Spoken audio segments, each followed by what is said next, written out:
Hi everyone, my name is Joshua Dowber, and today we are going to be talking about biofuels. I, myself, am a forestry technician at Fleming College.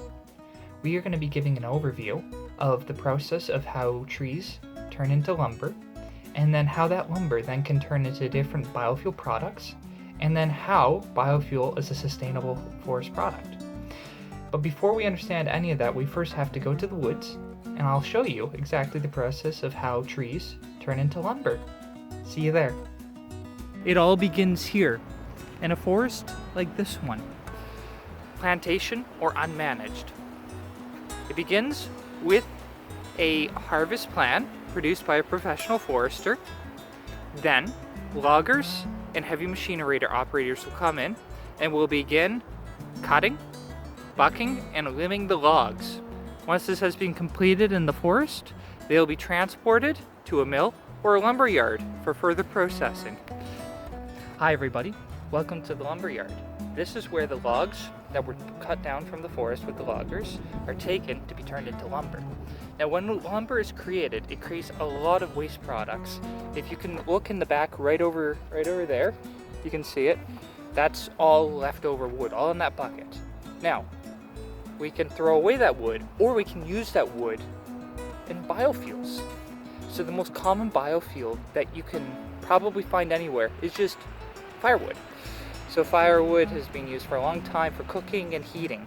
The next one is charcoal. Charcoal is made when it's in an oxygen-deprived environment and heated at high temperatures, and then the wood turns into charcoal, which is a nice cooking source or a heating source. The next one is hog fuel. Hog fuel takes all of the waste product, the bark and the wood, grinds it all up, and then what happens is that it then becomes a good heating source to heat factories, other places, houses. And then the most important one is ethanol. So ethanol can be derived from cellulose found in trees. So what it does is through chemicals and other such methods, it will turn the cellulose into glucose.